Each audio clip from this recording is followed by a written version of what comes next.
اچھا یہ بھی بتائیے گا، مطلب پرامن احتجاج تو چلیں ٹھیک ہے، ایک فیئر چیز ہے کہ پرامن احتجاج کیا جائے، لیکن آپ نے جس طرح کہا کہ شرپسند عناصر نے صورتحال کا فائدہ اٹھایا، تو سوال یہاں پر یہ کہ پھر حساس مقامات پر احتجاج کی کال دینے کا مقصد کیا تھا؟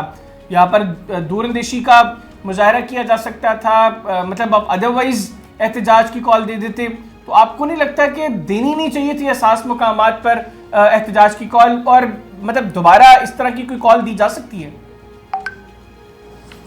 نہیں، حساس جگہوں پہ کسی کال کا مجھے تو علم نہیں ہے، اور خان صاحب تو خود زیر حراست تھے اور انہوں نے خود پٹیالہ میں یہ بات کی. خان صاحب نے کہا کہ میں تو زیر حراست تھا، میں تو کال نہیں دے سکتا تھا. میں نے پہلے ہم نے کال دی ہے ہمیشہ، بلکہ انہوں نے یہ تک کہا کہ جب مجھ پہ حملہ ہوا اس کے بعد بھی جب احتجاج ہوا تو وہ پرامن ہوا تھا. اب آگے بھی جو احتجاج ہوگا وہ پرامن ہی ہوگا. لیکن اس حوالے سے عمران خان صاحب کے ایک بیان کو بھی کوٹ کیا جا رہا ہے مختلف جرنلسٹ کی جانب سے جو وہاں پر جاتے ہیں اڈیالہ جیل میں، اور وہ کہہ رہے ہیں کہ عمران خان صاحب نے کہا تھا کہ احتجاج کی کال دی گئی تھی لیکن پرامن احتجاج کی کال دی تھی. تو کہا تو ہے پھر عمران خان صاحب نہیں ہے؟ نہیں، میرا نہیں خیال. شاید وہاں جو میڈیا کے کچھ لوگ تھے شاید وہ سمجھ نہ پائے. سب نے تو یہ کہا کہ میں زیر حراست تھا، 9 مئی کی کال میں نہیں دے سکا، لیکن اس سے پہلے کال جو میں نے دی وہ پرامن احتجاج تھا. البتہ انہوں نے ڈاکٹر یاسمین راشد صاحبہ کے حوالے سے یاسمین راشد صاحبہ کی ایک وضاحت دینے کی کوشش ضرور کی تھی. یاسمین راشد صاحبہ لوگوں کو روک رہی تھی کہ آپ پرامن رہیے، لیکن اپنے حوالے سے تو انہوں نے خود یہ بات کی ہے، بارہا کی ہے. اور اڈیالہ میں میں کیسے کال دے سکتا تھا؟ اچھا علی محمد خان صاحب بھی بتائیے گا، آپ لوگوں نے ایک بھوک ہڑتالی کیمپ دیا ہوا ہے جس کے حوالے سے کافی مذاق اڑایا جا رہا ہے کہ یہ بھوک ہڑتالی کیمپ لنچ کے بعد شروع ہوتا ہے اور ڈنر سے پہلے ختم ہو جاتا ہے. تو مقصد کیا ہے بنیادی طور پر اس بھوک ہڑتالی کیمپ کا؟ اور آپ نے اس کو مطلب بھوک ہڑتالی کیمپ ہی کیوں کہ آپ اس کو احتجاجی کیمپ بھی تو کہہ سکتے تھے. بیسیکلی پروٹیسٹ کا ایک ٹوکن احتجاج ہے، ٹوکن ہنگر اسٹرائک ہے.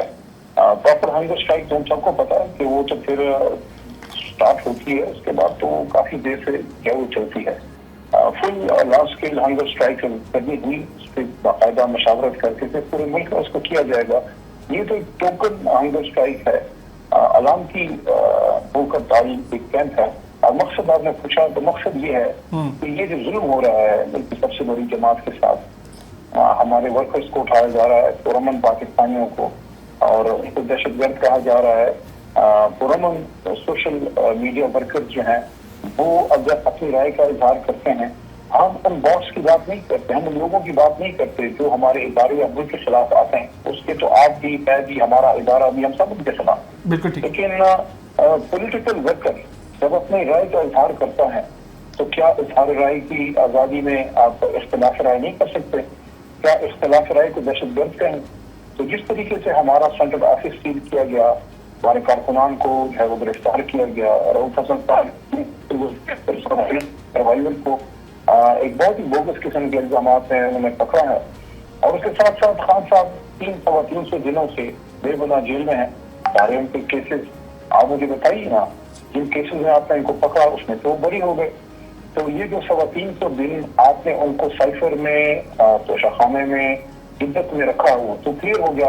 اب یہ 350 دن کے ناجائز رکھا، اس کا اب جانا کون بڑھے گا؟ اس کی معافی کون مانگے گا؟ تو اسیران کی رہائی اور مینڈیٹ کی واپسی، یہ ساری چیزیں ایسی ہیں جس پہ ایک ٹوکن احتجاج ہے، اور ٹوکن احتجاج جو ہے وہ ہوتا ہے. بالکل ٹھیک، بالکل ٹھیک. بہت شکریہ علی محمد خان صاحب، آپ نے پروگرام کے لیے خصوصی طور پر وقت نکالا. ناظرین، پاکستان تحریک انصاف کے سینئر رہنما اور رکن قومی اسمبلی علی محمد خان صاحب ہمارے ساتھ موجود تھے. گفتگو ان کی آپ نے سنی. آج کے پروگرام سے اتنی. اگلے پروگرام تک کے لیے مجھے اور میری ٹیم کو اجازت دیجیے. اللہ حافظ. پاکستان زندہ باد.